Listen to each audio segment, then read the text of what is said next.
DNA 2025 choice filling start ஆக போகுது. இந்த வீடியோவில் என்னெல்லாம் சாய்ஸ் ஃபில்லிங்கில் பண்ணணும் அண்ட் என்னெல்லாம் மிஸ்டேக்லாம் பண்ணக்கூடாதுன்னு சொல்லி இந்த வீடியோ பார்க்கலாம். ஸோ இந்த ரீலை மறக்காமல் சேவ் பண்ணிக்கோங்க. உங்களுக்கு சாய்ஸ் ஃபில்லிங் அப்போ ரொம்பவே யூஸ்ஃபுல்லாக இருக்கும். நம்ம பேஜையும் மறக்காமல் ஃபாலோ பண்ணிக்கோங்க. ஸோ இப்போ சொல்ல போகிறது நான் எல்லா ரவுண்டுக்கான ஸ்டூடெண்ட்ஸ்க்கு தான் சொல்ல போகிறேன். ஸோ ரவுண்ட் 1, ரவுண்ட் 2, ரவுண்ட் 3 எல்லா ஸ்டூடெண்ட்ஸுமே இதே ஃபாலோ பண்ணிக்கோங்க. ரவுண்ட் 1 ஸ்டூடெண்ட்ஸ்க்கு எந்த பிரச்சனையும் இல்லை. உங்களுக்கு எல்லா ஆப்ஷன்ஸுமே அவைலபிலிட்டியாக இருக்கும். ஸோ எல்லா சாய்ஸஸுமே அவங்க வைக்கலாம். எல்லா காலேஜஸ்லுமே அவங்க கம்யூனிட்டி பேஸ் பண்ணி என்னென்ன சீட்ஸ்லாம் அவைலபிளாக இருக்கும். ஸோ அதை பேஸ் பண்ணி அவங்க சாய்ஸஸ் எல்லா காலேஜஸ்லுமே வைக்க முடியும். அண்ட் எல்லாமே செக் பண்ணிக்கோங்க. அந்த காலேஜில் என்னென்ன டிபார்ட்மெண்ட்லாம் இருக்குது அண்ட் அந்த காலேஜ்லாம் சாய்ஸஸில் வைக்கலாமா வேணாமான்னு. ஸோ அதையுமே முன்னாடியே டிசைட் பண்ணி அதை பேஸ் பண்ணி சாய்ஸ் லிஸ்ட் ரெடி பண்ணிக்கோங்க.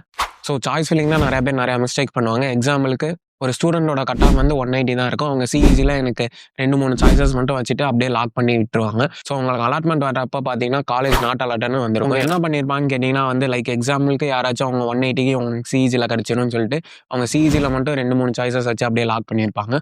ஸோ அதனால உங்களுக்கு நாட் அலாட்டட் வந்து இருக்கும். ஸோ மறக்காமல் உங்கள் ரேங்க் லிஸ்ட்டையும் கட் ஆஃபையும் வச்சு ப்ரீவியஸ் இயர் கட் ஆஃபை செக் பண்ணிக்கோங்க. ஸோ உங்களுக்கு அதை பேஸ் பண்ணி அட்லீஸ்ட் ஒரு ஐடியாவாச்சும் கிடைக்கும். ஸோ நிறைய பேர் எப்படி சாய்ஸஸ் வைக்கணும்னு கேட்குறாங்க. ஸோ உங்களுக்கு ஒரு குட்டி எக்ஸாம்பிள் சொல்கிறேன். இப்போ ஒரு ஸ்டூடெண்டோட கட் ஆஃப் 185 இருக்குன்னா ஸோ அவங்க சாய்ஸஸ் எப்படி வைக்கணும்னா லைக் எக்ஸாம்பிளுக்கு அவங்க ஃபஸ்ட்டு 15 சாய்ஸஸ் எப்படி இருக்குன்னு கேட்டிங்கன்னா வந்து லைக் அவங்க டாப் காலேஜஸ் அவங்க ஃபோக்கஸ் பண்ணணும். லைக் சிஇஜி, பிஎஸ்டி, எம்ஐடி அது போல் அந்த காலேஜஸில் இருக்க எல்லா டிபார்ட்மெண்ட்மே அவங்க அந்த 15 சாய்ஸஸில் வைக்கணும்.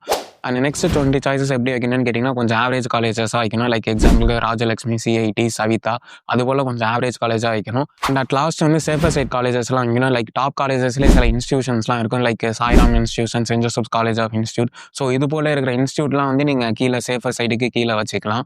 ஸோ ரவுண்ட் 2, ரவுண்ட் 3 ஸ்டூடெண்ட்ஸ் என்ன பண்ணலான்னு கேட்டிங்கன்னா வந்து ஃபஸ்ட்டு நீங்கள் ப்ரிஃபரன்ஸ் கொடுக்க வேண்டியது வேகன்சி லிஸ்ட்லாம். எந்தெந்த காலேஜில் என்னென்ன டிபார்ட்மெண்ட்டுக்கு எவ்வளோ சீட்ஸ் உங்களுக்கு கம்யூனிட்டி பேஸ் பண்ணி இருக்குன்னு சொல்லிட்டு ஸோ நீங்கள் அதை பேஸ் பண்ணி சாய்ஸஸ் ரெடி பண்ணிங்கன்னா நிச்சயமாக உங்களுக்கு நல்ல காலேஜே கிடச்சிடும். எதுக்கு இப்படி பண்ணணும்னு சொல்கிறேன்னா ஆல்ரெடி ரவுண்ட் 1லேயே 39,000 ஸ்டூடெண்ட்ஸ் இருக்காங்க. ஸோ அவங்க வச்சுட்டு போக ரிமைனிங் இருக்கிற வேகன்சி தான் உங்களுக்கு ரவுண்ட் 2ல் வரும்.